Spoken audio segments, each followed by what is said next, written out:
ETFs और mutual funds में क्या डिफरेंस है, ऐसे कौन से 5 ईटीएफ्स हैं 2025 में जिन्हें आप मिस नहीं कर सकते, तो जानेंगे ये सब आज की इस वीडियो में। वीडियो बहुत इंटरेस्टिंग है दोस्तों, तो पूरा कंप्लीट लास्ट तक देखिएगा। इससे पहले की वीडियो में हम आगे बढ़े, ईटीएफ और म्यूचुअल फंड के बीच जो बेसिक डिफरेंस है उसको समझ लेना बहुत जरूरी है। Mutual funds generally asset management companies offer करते हैं, इन्हें हम शॉर्ट एएमसी बोलते हैं। ईटीएफ्स एएमसीज एज सच आपको सेल नहीं करती, इसे आप स्टॉक एक्सचेंज से खरीदना होता है, यानी कि ईटीएफ खरीदने के लिए या बेचने के लिए आपके पास डीमैट अकाउंट होना मैंडेटरी है। तो this is the basic difference ETF और म्यूचुअल फंड्स। इंडिया में ईटीएफ्स अवेलेबल है ज़्यादातर इंडेक्सेस के लिए। फॉर एग्जांपल आपको ईटीएफ्स मिलेंगे निफ्टी 50 के, निफ्टी नेक्स्ट 50 के, और इसी तरीके से और भी बहुत सारे इंडेक्सेस के। गोल्ड ईटीएफ्स मिल सकते हैं। म्यूचुअल फंड्स में आपको बहुत सारी कैटेगरीज अवेलेबल हैं। म्यूचुअल फंड्स में आपको large cap, small cap, mid cap, flexi cap और भी बहुत सारी वैरायटीज अवेलेबल है। तो this is the basic difference between ETF and mutual fund. एक और बहुत क्रूशियल डिफरेंस है जिसको कि अक्सर हम नज़रअंदाज कर देते हैं, वो है एक्सपेंस रेशियो का। एक्सपेंस रेशियो एक बहुत ही क्रूशियल फैक्टर होता है हमें कौन सा म्यूचुअल फंड या कौन सा ईटीएफ चूज करना है। तो ज़्यादातर समय आप देखेंगे कि इस केस में ईटीएफ के पास एक पॉजिटिव एज है, बिकॉज ईटीएफ्स जो होते हैं लेस एक्सपेंस रेशियो के साथ आते हैं, यानी कि ईटीएफ मैनेज करने वाली जो कंपनी है आपसे एक छोटा सा अमाउंट पर डे के बेसिस पे चार्ज करती है, जो कि डे के एंड में जो एनएवी आपको मिलती है उसमें एडजस्ट हो जाता है। बट म्यूचुअल फंड के केस में ये एक्सपेंस रेशियो कहीं ज़्यादा होता है इन कंपेरिजन टू ईटीएफ। सो अभी तक हमने डिस्कस किया एक्सपेंस रेशियो, हम इसको कहाँ से खरीद और बेच सकते हैं। तो आशा है कि आपको ईटीएफ्स और म्यूचुअल फंड्स में जो बेसिक डिफरेंस है यहाँ से क्लियर हो गया है। नेक्स्ट हम अपने टॉपिक को आगे बढ़ाते हुए चलते हैं उन 5 ईटीएफ्स को जानते हैं जो कि 2025 में बहुत ही अच्छे रिटर्न आपको निकाल के दे सकते हैं। तो जो सबसे पहला फंड है, तो जो सबसे पहला फंड जो मैं आपके साथ शेयर कर रहा हूँ वो है एसबीआई का निफ्टी 50 ईटीएफ। ये ईटीएफ फंड निफ्टी 50 को मिमिक करता है, यानी कि इसने स्टॉक्स के ऐसे बास्केट बनाया जो कि सेम है निफ्टी 50 में, और उसको आप एज ईटीएफ के फॉर्म में खरीद सकते हैं। यही ईटीएफ का मतलब होता है, it's a basket of stocks basically. तो अगर हम इस फंड का एक मंथ का परफॉर्मेंस को चेक करते हैं तो देखते हैं कि इस फंड का परफॉर्मेंस 2-2.5% के आसपास का है। अभी आपको पता ही है कि मार्केट एक करेक्शन फेज में है, सो इस वजह से 6 मंथ्स और 1 मंथ में इसका परफॉर्मेंस बहुत ज़्यादा अच्छा नहीं है।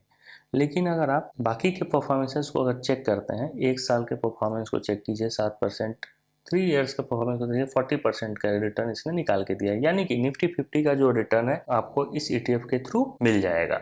ये फंड आपको चूज करना अगर है तो उसके 2 रीजन्स, मैं बोलूँगा उसके 3 रीजन्स हैं। ध्यान से देखिएगा इन रीजन्स को। सबसे फर्स्ट जो सबसे पहली चीज़ है जो कि बहुत ही मुझे अच्छी लगी इस फंड की, वो है उसका एयूएम है। बहुत ही बड़े अमाउंट को ये लोग मैनेज कर रहे हैं, यानी कि एक बहुत ही ट्रस्टेड ईटीएफ है। 1.77 लाख करोड़ का इनका एयूएम है, एसेट अंडर मैनेजमेंट है।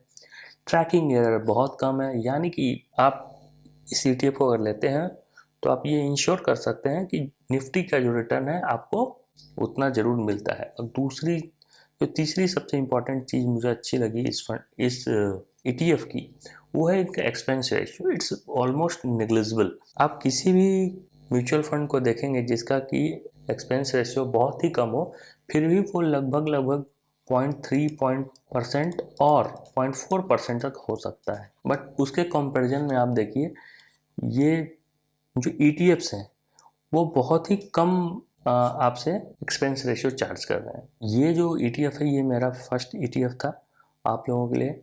नेक्स्ट ईटीएफ जो मैं आपके साथ शेयर करना चाहता हूँ वो है निपॉन इंडिया का ईटीएफ पीएसयू बैंक 20।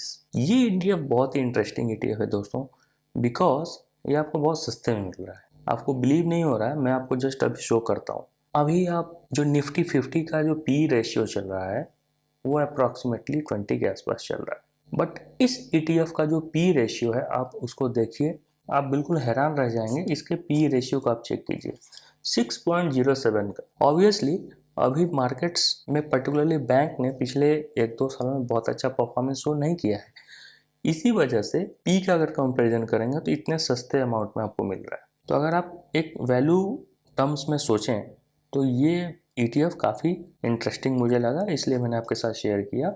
AUM ठीक ठाक है, 2000 करोड़ के ऊपर का ये AUM है। एक्सपेंस रेशियो थोड़ा ज़्यादा है 0.49 का। ट्रैकिंग एरियर 0.12 का है।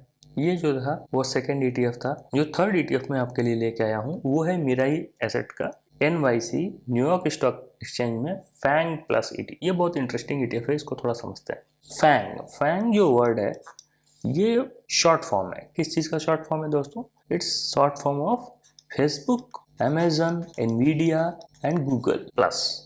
मतलब ये वो स्टॉक्स हैं जो कि टेक्नोलॉजी वाले स्टॉक्स हैं, वर्ल्ड के सबसे ज़्यादा अच्छे स्टॉक्स हैं, और पूरी दुनिया इन कंपनीज की तरफ देखती है जब टेक्नोलॉजी की बात आती है। तो इट्स नो सरप्राइज कि ये पिछले कई सालों में इस ETF ने बहुत ही ज़बरदस्त परफॉर्मेंस शो की है। आप 6 मंथ के चार्ट को देखिए, साल भर के चार्ट को देखिए, या फिर 3 इयर्स के चार्ट को देखिए। इस ETF ने अपने इन्वेस्टर्स को ज़बरदस्त पैसा बना करके दिया है।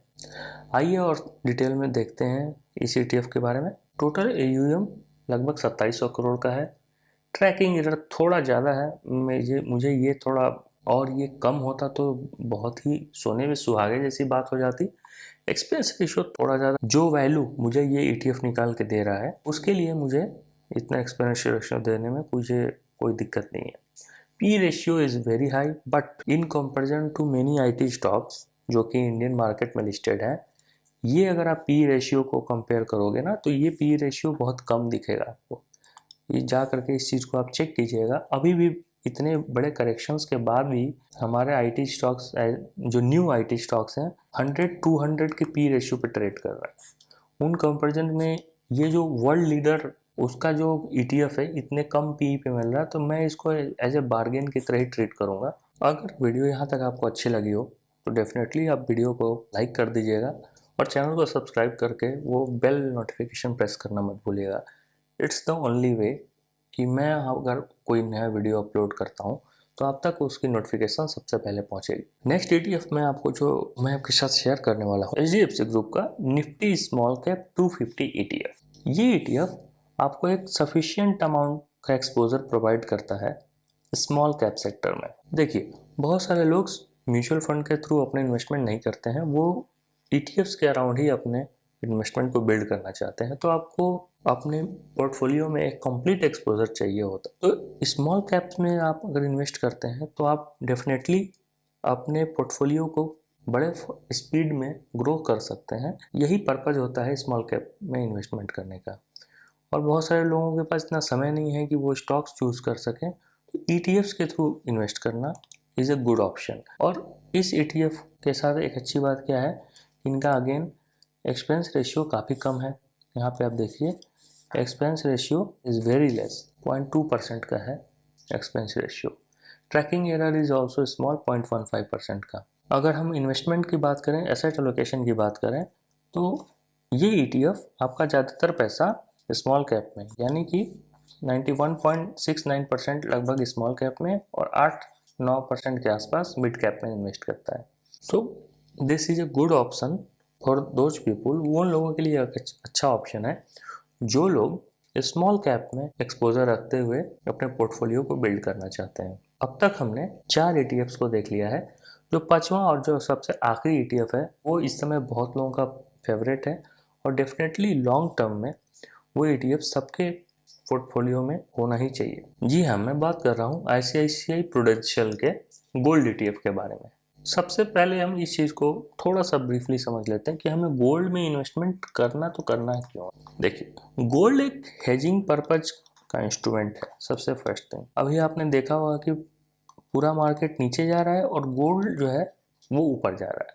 अक्सर ऐसा होता है कि इक्विटी और गोल्ड का जो कोरिलेशन है वो इन्वर्स कोरिलेशन है, यानी कि एक जब नीचे जाएगा तो दूसरा ऊपर जाता है। तो गोल्ड अक्सर हेज के पर्पस के लिए खरीदा जाता है।